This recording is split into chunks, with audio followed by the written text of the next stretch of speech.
자, 지금 말씀드릴 거는 이제 무당이 어떻게 점을 보느냐라고 하는 거 설명드리도록 하겠습니다.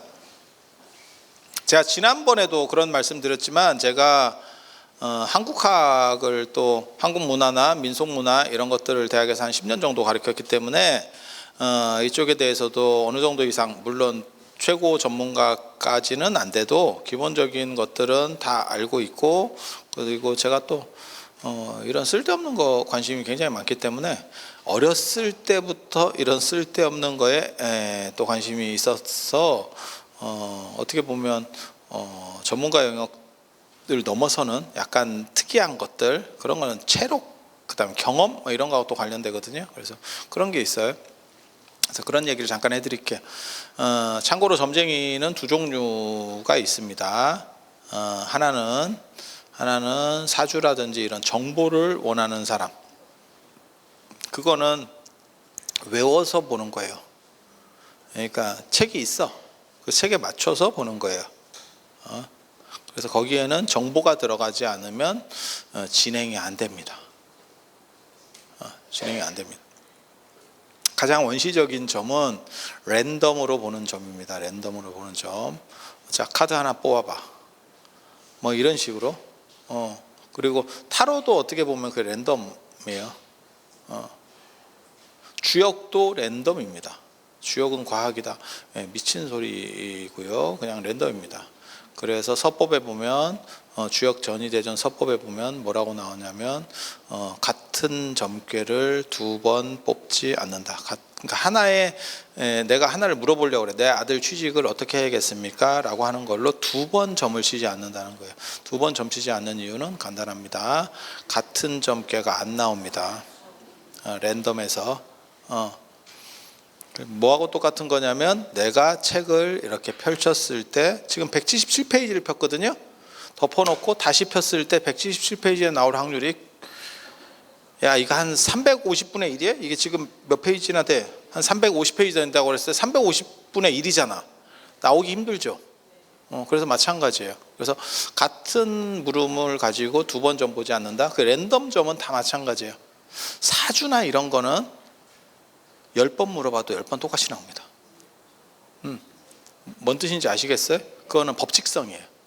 그리고 그게 정해져 있는 거야. 이렇게 하면 이렇게 된다, 이렇게 하면 이렇게 된다. 물론 그거를 풀어내는 사람이 해석하면서 조금씩 바꿀 수는 있어.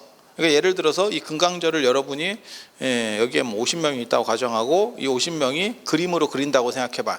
그러면 다 조금씩 다르게 그리겠죠.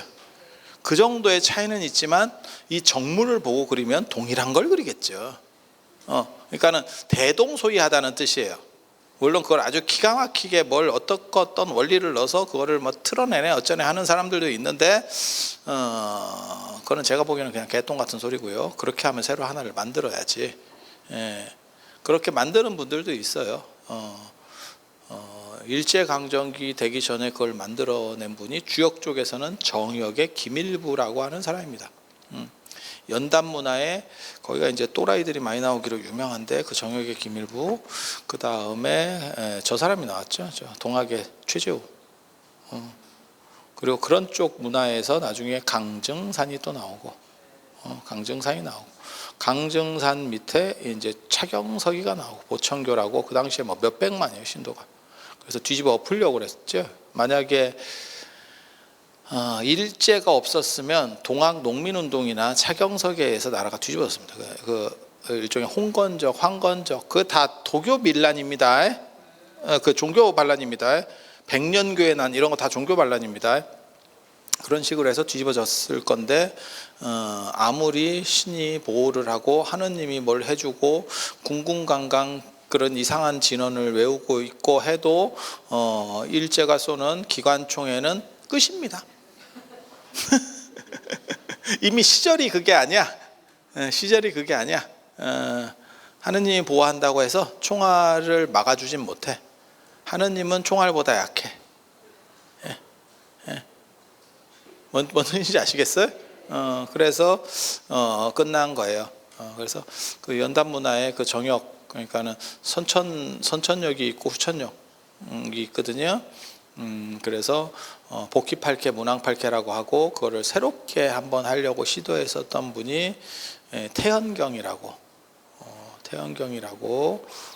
그걸 썼던 분이 한 분 있었고 한나라 때.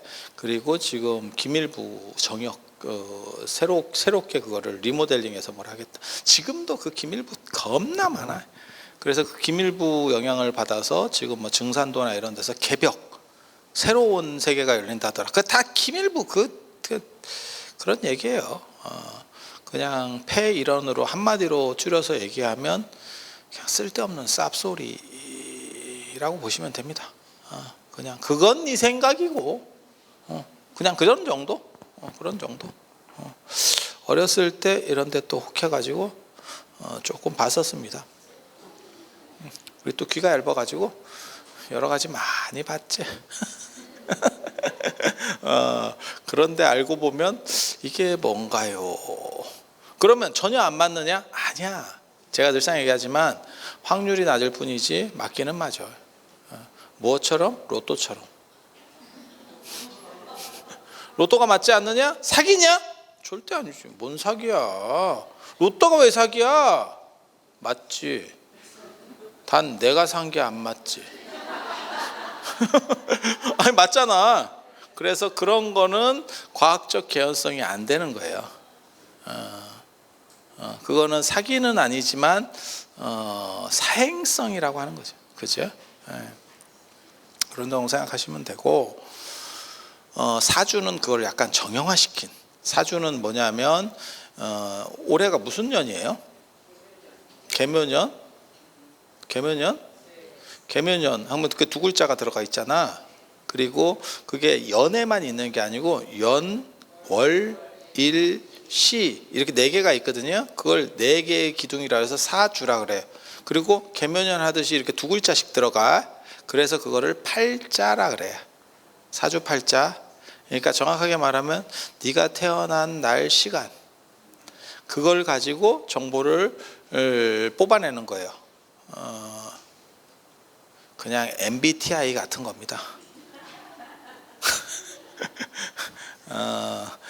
혈액형으로 사람 성격 판단하는 것보다는 조금 낫고,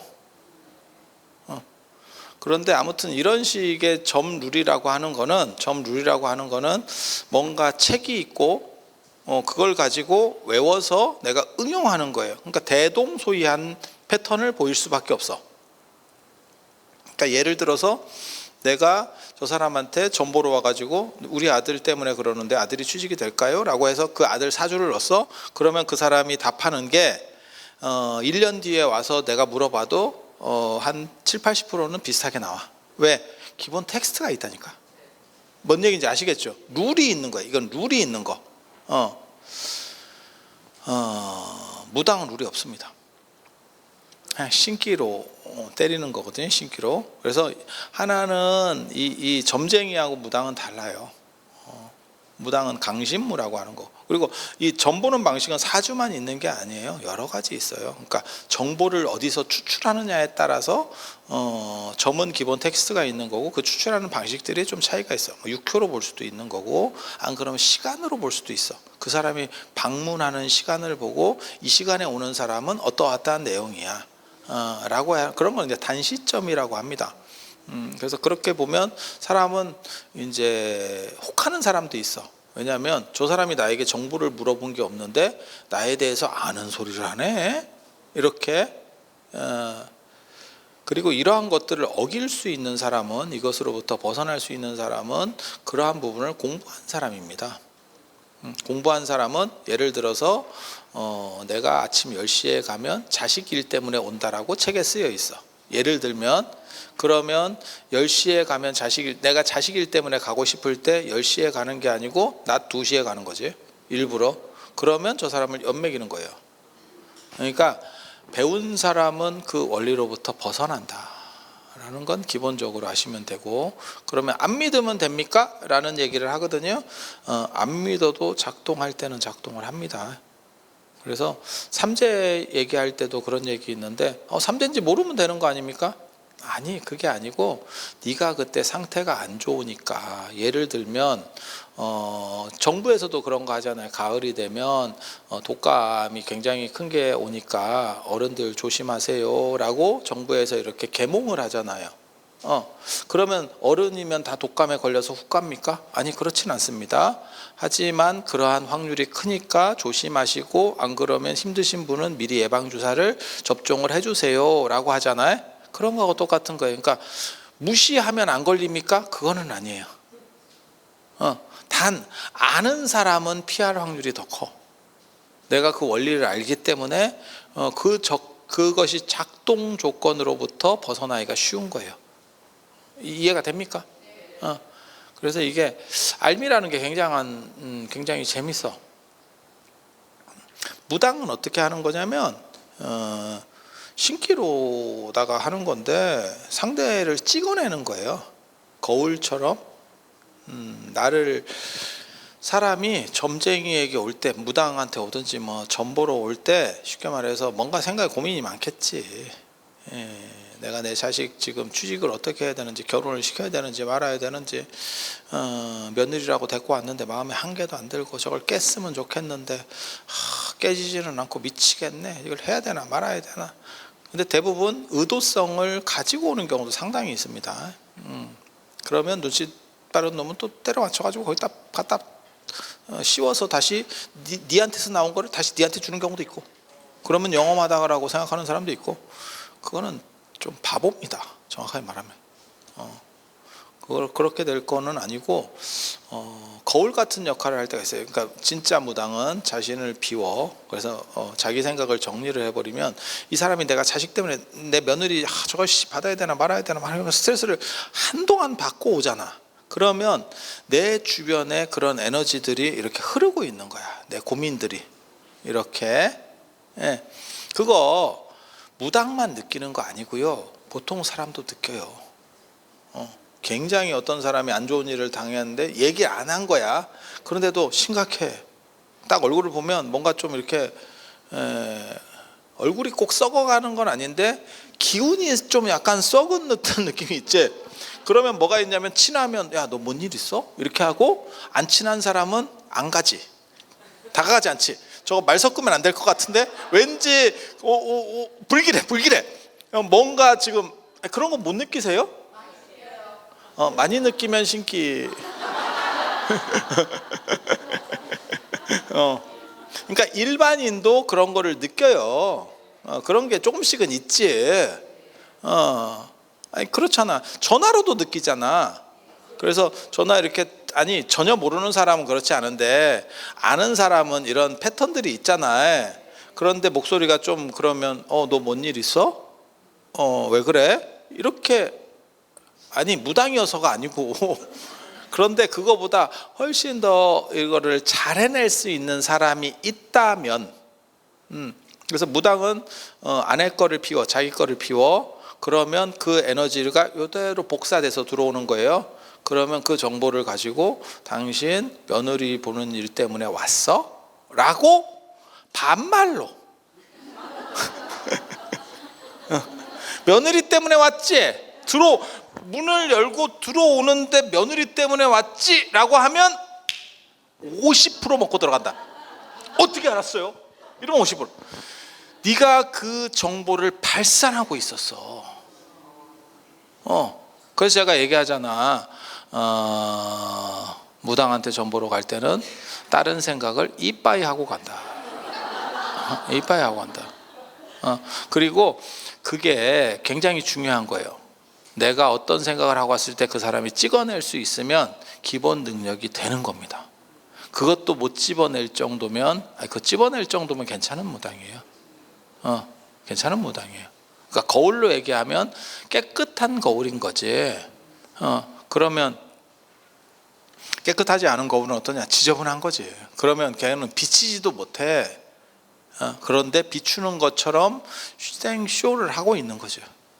흐릿하게 보이는 거 가지고 뚜렷하게 보이는 것처럼. 그리고 단정적 어투로 얘기하죠. 그러니까 지식인하고 지식인이 아닌 사람의 차이 중에 하나가 뭐냐면, 지식인은 단정적 어투를 피합니다. 근데 저 같은 경우도 단정적 어투를 되게 많이 쓰는데, 근데 그거는 내가 그 분야에서는 더 이상 볼 게 없다, 더 이상 자료 안 나온다라고 할 때 단정성을 써요. 그런데 그게 뭔가 자료가 나올 수도 있다라고 했을 때 감히 단정적 어투를 못 씁니다. 이거는 아직도 논점에 정리가 안 된 부분이기 때문에. 이해가 됩니까? 그런데 무당은 그냥 계속 단정적 어투입니다. 너 그것 때문에 왔지? 아닌데요? 잘 생각해봐. 아이고 재밌어. 재밌어. 그래서 그렇게 찍어내서 점을 보는 거예요. 그래서 점 보는 방식이 두 가지가 있다더라. 하나는 정보를 이쪽에서 무언가 정보가 전달돼서 그 정보를 기점으로 해서 그 사람이 연역 논리를 펴는 거고, 쉽게 말해서 알고 있었던 데이터하고 자기가 가지고 있었던 데이터를 접목시켜서 보는 거고, 또 하나는 그거를 그냥 찍어서 보는 거고. 무당은, 그리고 신기가 많은 무당은 대부분 착합니다. 그리고 신기가 떨어진 사람들이 머리를 굴리기 시작합니다. 신기 있는 사람들의 특징이 그렇게 모질지 못해요. 모질지 못해. 그런데 나중에 살다 보면 영악해지는 거지. 영악해지는 거지. 그리고 신이 몸에 있으면 좋은 건가? 나쁜 건가? 그거 굉장히 이율배반적인 행동들을 인간이 하거든요. 그러니까 신은 인간보다 높다라고 생각하는데 신이 내 마누라 몸에 있다? 그거는 조금 이렇게. 그리고 보통은 그거 전 세계적으로 나타나는 거예요. 전 세계적으로 나타나는 거예요. 그래서 신성한 데 쓰던 물건을 버리게 될 경우에는 아무도 원하지 않아.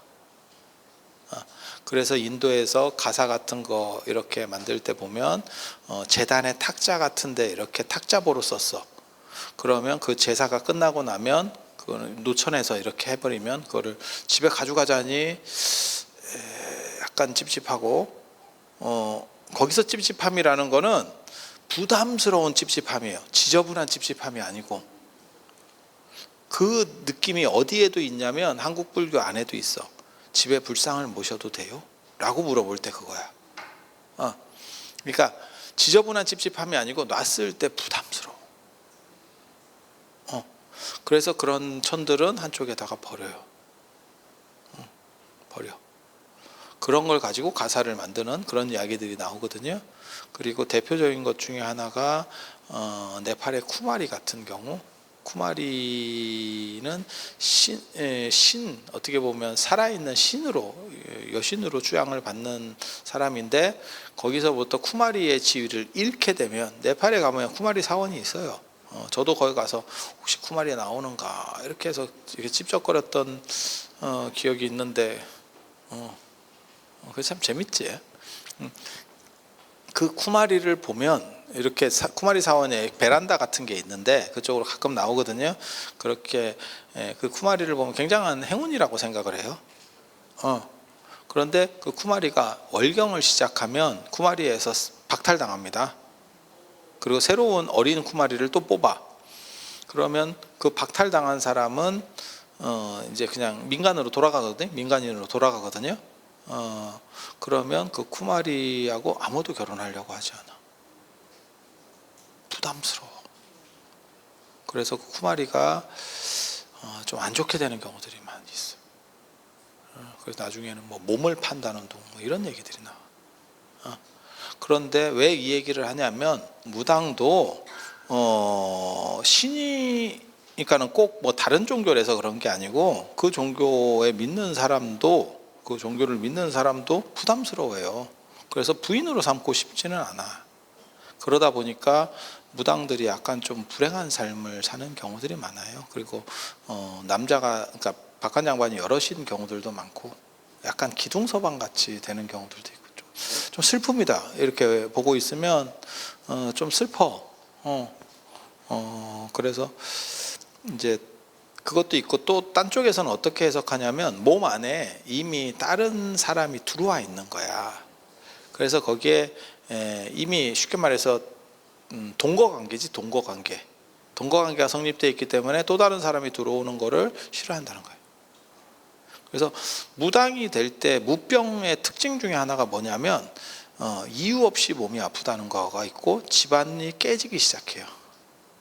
그래서 그 사람을 그 집안으로부터 분리시키려고 해요.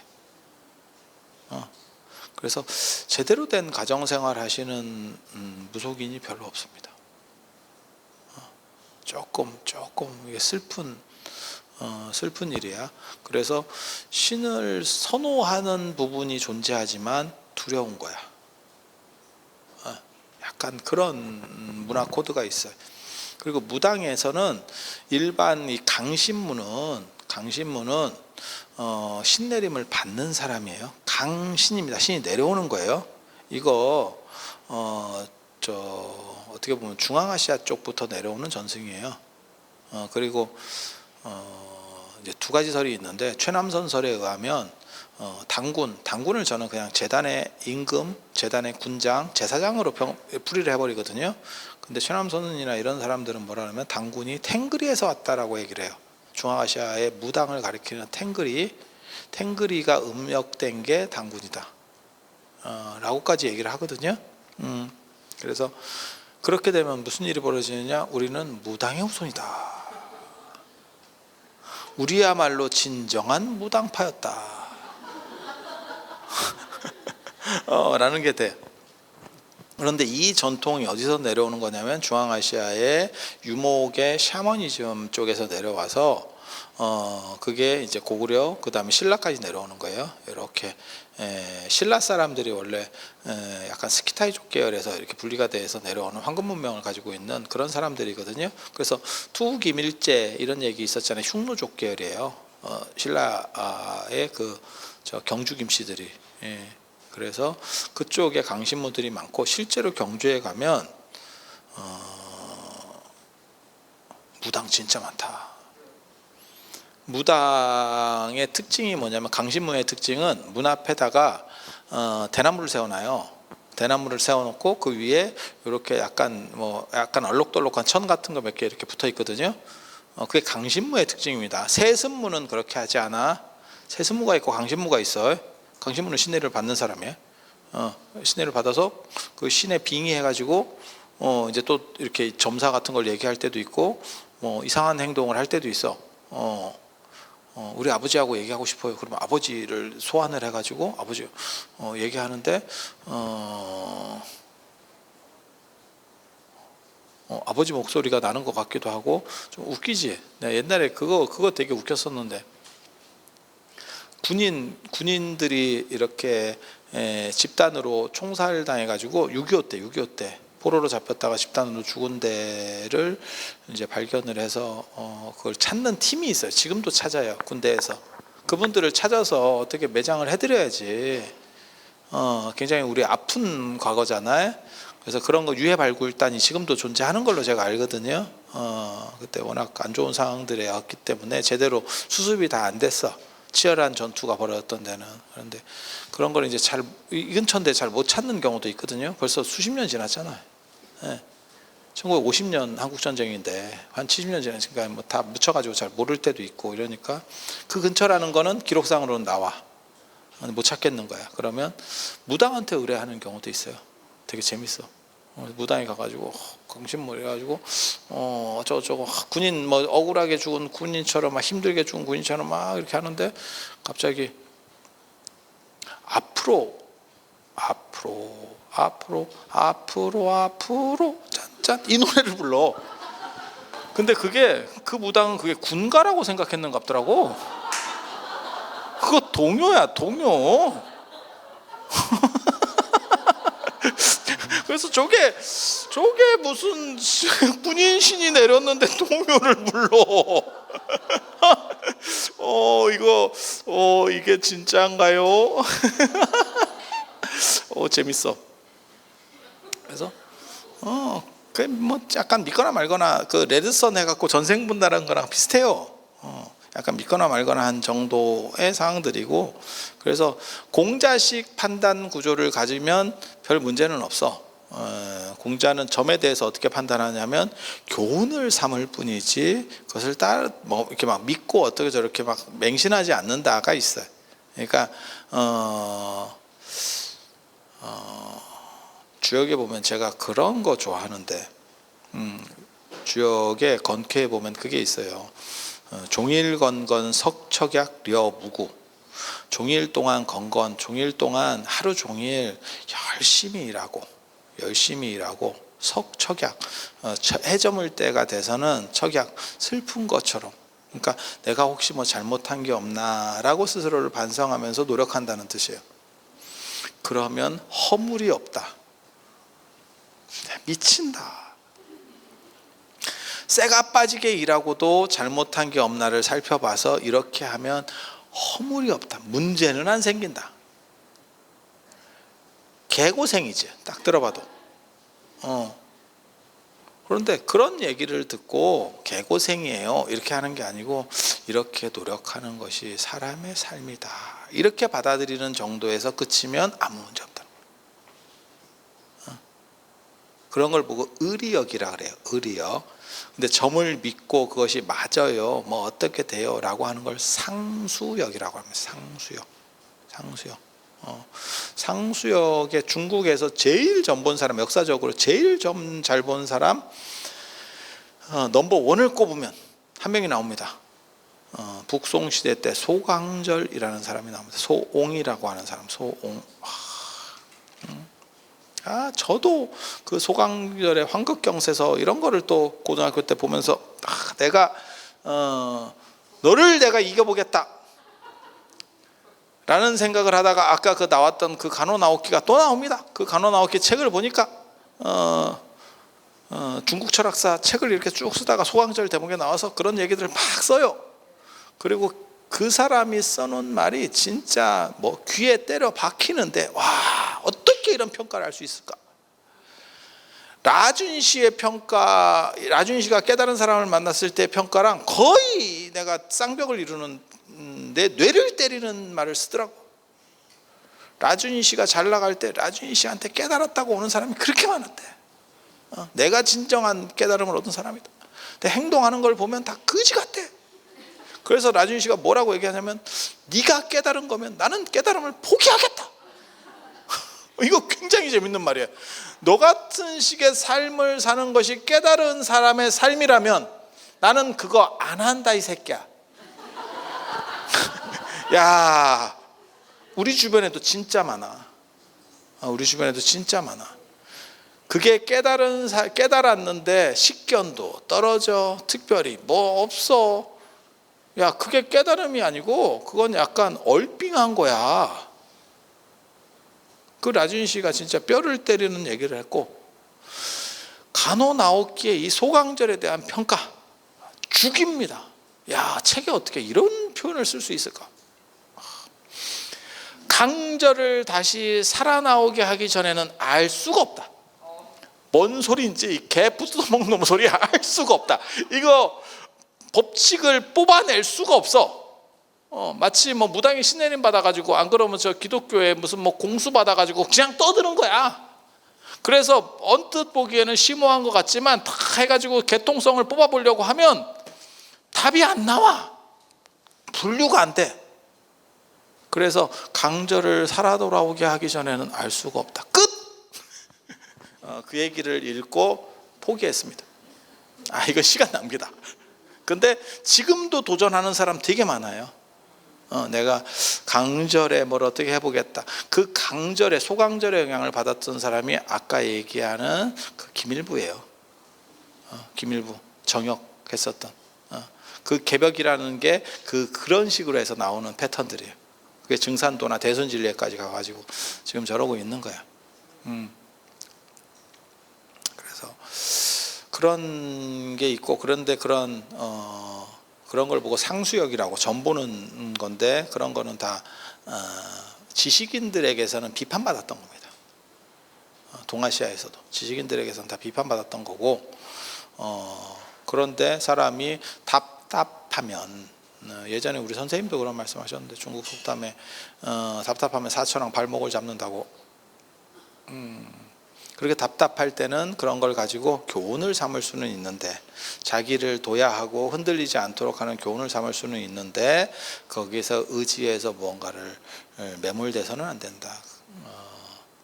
그 말은 맞는 것 같아요. 그리고 지점은 지가 치는 겁니다. 지점은 지가 치는 겁니다. 왜? 내 걸 내가 봐야 나의 문제점을 이렇게 교정할 수 있기 때문에. 그리고 이 세상에 비방은 없어요. 비방은 없어. 예전에 그 비방이라고 살 빼는 거, 뭐 맹세로 뭐 바르기만 하면 지방을 녹여서 살이 빠져요. 다 없어졌고요. 그다음에 무슨 약을 먹으면 살이 빠져요. 다 없어졌고요. 다 하나씩 그렇게 유행하던 흐름들이 있거든요. 그런 비방은 없습니다. 그리고 그런 대단한 비방이 나에게 찾아올 확률 거의 없습니다. 그런 정도로 내가 진짜 복이 있는 인생이었으면 벌써 이렇게 안 삽니다. 그게 그 무당들이나 점 보시는 분들이 말하는 비방이라고 하는 것은 무엇과 같은 거냐면, 전혀 남모르는 전화번호가 왔을 때 전화를 받았더니 고객님 지금 좋은 땅이 있어서 말씀드리려고 하는데 거의 비슷한 겁니다. 그런 비방 이 세상에 존재하지 않습니다. 그래서 그런 거 신경 쓰실 필요 없고요. 단 무당에게는 두 종류가 있다는 건 알아두셔야 돼. 신라 쪽에는 강신무, 그래서 그 대나무 꽂고 있는 사람들, 그 대나무 꽂는 게 소도하고까지 연결될 거예요. 그 소대,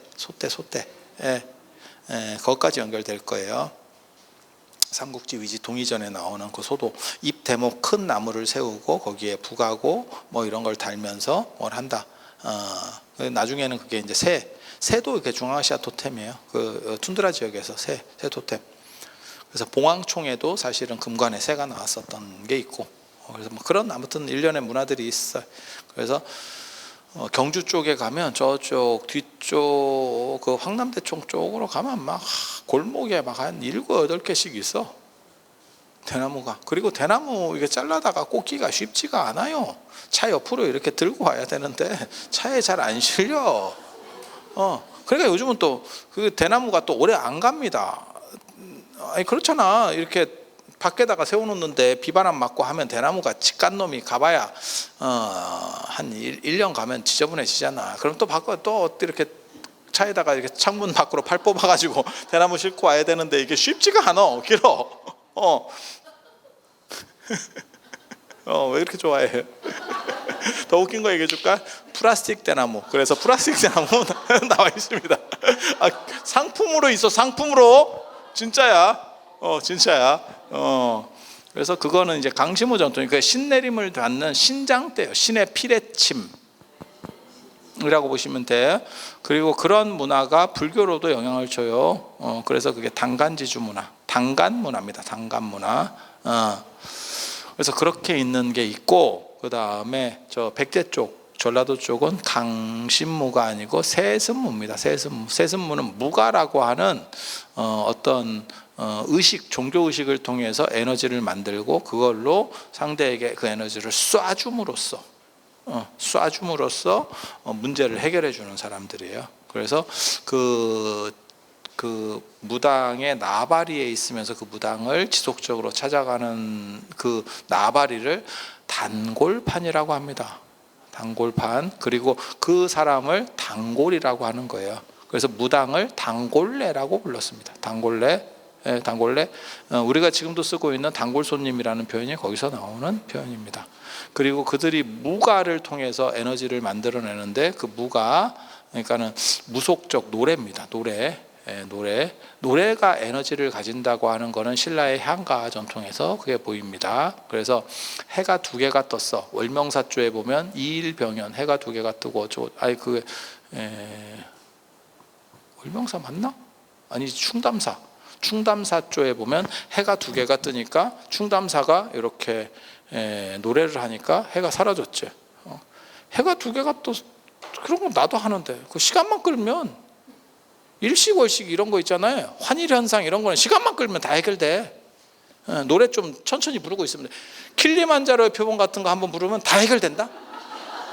긴 거. 킬리만자로 표본 더럽게 길거든. 예전에 우리 대학 다닐 때 그 노래방 가자고, 그때 노래방 초창기 유행해가지고 남자애들 노래방 갔는데 그 미친놈이 킬리만자로, 우리 돈도 없어가지고 1시간밖에 안 했는데 자기 한 곡만 부른대. 근데 킬리만자로 옆에 와씨 그거 한 10분 한다니까. 10분 저게 싸대기 맞으려고 씨. 뭐 그런 거 있어. 그러면서 걔가 또 뭐라고 그랬냐면 이거야말로 랩의 시조래. 거의 뭐 사설 시조 같잖아. 눈 덮인 표범에 뭘 본 적이 있는가 뭐 이러면서 막 얘기를. 뭐 그런 거 있었어.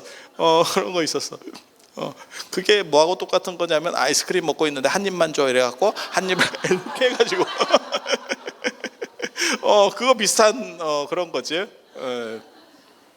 그래서 그분들은 그렇게 무가 노래를 통해서, 그리고 그러한 노래 전통 중에서 제일 유명한 거 여러분 알고 계십니다.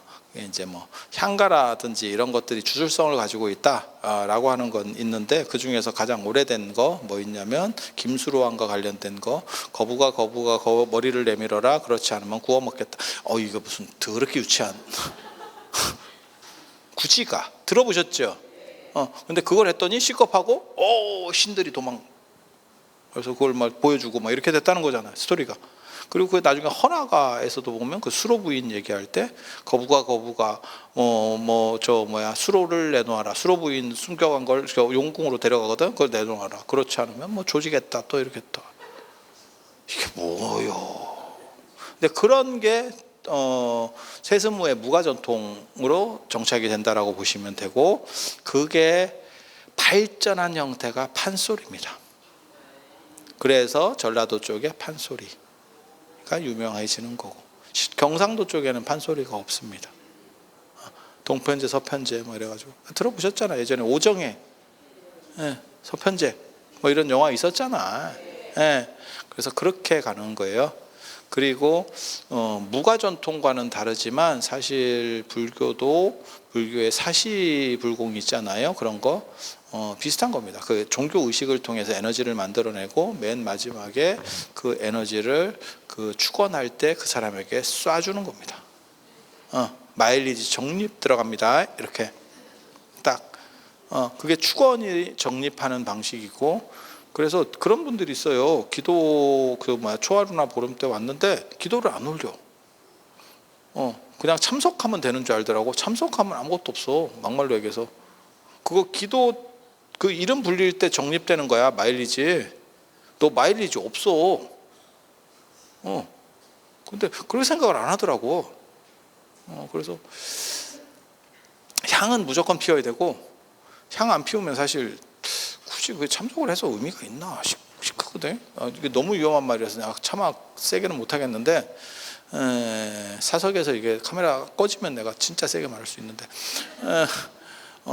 그런 거 있는 거고, 그 다음에 그 축원 안 불려주면 끝이에요. 그래서 지금은 자꾸 무슨 뭐 축원 다 불러야 됩니까 어쩌고 하는데, 저 출가했을 때만 해도 그 축원 미친 듯이 불렀죠. 그리고 전 지금도 그 흐름이 남아 있어서 제가 축원할 때 보면요, 진짜 또박또박 부르려고 노력 되게 많이 해요.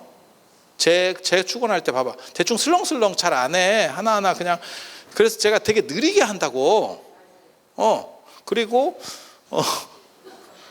사시, 어떤 때는 사시보다 축원이 더 길어. 그리고 그 축원의 대부분이 누구 읽고 있어 계속. 그래서 저걸 왜 저렇게 미친 듯이 이름을 읽나? 그 정립이에요. 그 이름을 안 불리면 꽝이라니까. 그리고 이름을 불려야 귀신도 부리고 다 뭐가 있어. 그 마일리지 적립하는 방식 중에 하나가 사실은 그 가족의 이름을 불러주는 거고, 그리고 제사에서는 음복하는 게 적립이에요. 그래서 제사 끝났다고 도망가지 말고 뭐라도 한 잔이라도 먹든지, 안 그러면 한 점이라도 먹어야 돼요. 그게 마일리지 적립하는 그런 거예요. 그래서 그런 기본적인 것들은 사실 너무 상식적인 건데 요즘은 그 상식이 안 통해. 저도 잘 모르겠어. 왜 이렇게 됐는지 좀 안타까운 생각이 듭니다. 상식이 좀 잘 통했으면 좋겠는데. 그리고 또 이렇게 얘기하면 늘상 나오는 얘기, 부처님이 그렇게 했냐?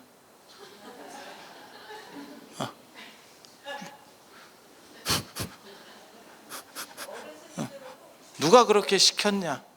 누가 만들었냐? 야, 계속 내려오던 거는 그렇게. 그러면 허리 굽혀서 인사할 것도 필요도 없어. 당군이 허리 굽혀서 인사하라고 시켰냐? 야, 그렇게 하면 이 세상에 의미 있는 거 아무것도 없어. 그리고 저만 그런 게 아니고 진짜 저보다 위로 올라가면 그 비중이 훨씬 큽니다. 제 말이 맞을 거예요. 이게 어른들일수록 그 축원 스님들도 아니 그게 그 부분에, 왜냐면 그때 교육받은 사람 다 그렇거든. 그게 중요하다고 교육을 받았거든. 근데 요즘은 뭐 뭉뚱그려가지고 뭐 대충 하고 뭐 이렇게 해갖고 뭐 도축이에요. 한걸로 퉁 쳐요. 괜찮아요. 뭐 이런 거. 네가 괜찮지. 왜? 네가 편하잖아. 근데 그거는 그 축원 비용으로 돈을 받은 거야. 그렇기 때문에 네가 축원을 안 하면 그건 횡령이 되는 거야. 아니야, 그런 거야 실제로. 그러면 축원 읽으면 나는 편할 것 같아? 축원 읽는 게 사시하는 것보다 훨씬 힘들어요. 왜냐하면 스토리가 있는 것도 아니고 이름만 계속 읽는 거잖아. 야, 그거 한 시간 읽어봐라. 진짜 이게 인생인가 싶을 정도로 머릿속에 빙빙 돈다. 진짜 책 한 시간 읽는 것보다 훨씬 힘들어. 그거 이름이, 모든 이름은 연관성이 없거든. 연관성이 없거든. 계속 돌발이잖아. 그래서 그런 부분들이 존재합니다. 그래서 기본적으로는 그렇게 구성이 되어 있다라는 정도. 그래서 무당이 점을 어떻게 보느냐하고 강신무, 세습무의 차이, 그리고 점쟁이는 도대체 뭔가, 그리고 세습무는 농경 문화와 관련된 거고, 강신무는 중앙아시아 샤머니즘부터 관련이 되는 거예요. 그래서 연결 구조가 서로 다르다더라. 그래서 같은 무당이라고 해서 무당이 아니라더라. 자, 그러면 오늘 이상하고 그러면 신기 얘기를 다음에, 그 무당, 아니 그 신이 작동하는 거, 신이 몸 안에서 어떻게 작동하는 거, 뭐 이런 쓸데없는 얘기 잠깐 썰을 한번 풀어볼 수 있도록. 몰라, 그게 들으면 약간 솔깃하는 정도고, 이렇게 막 믿고 뭘 어떻게 하고 그 정도는 아니고, 그냥 문화 현상 중에서 이런 식으로 있고 구조는 대충 이렇다더라 하는 정도만 알아두시면 돼요. 그래서 오늘 그러면 다음 시간에는 몸 안에서 신이 어떻게 이렇게 작동하는지에 대한 이 얘기 그냥 한 번 더 해드릴게. 자, 그러면 오늘 이상 마치고 다음에 또 뵐 수 있도록 그렇게 하겠습니다. 예, 고생들 많이 하셨습니다.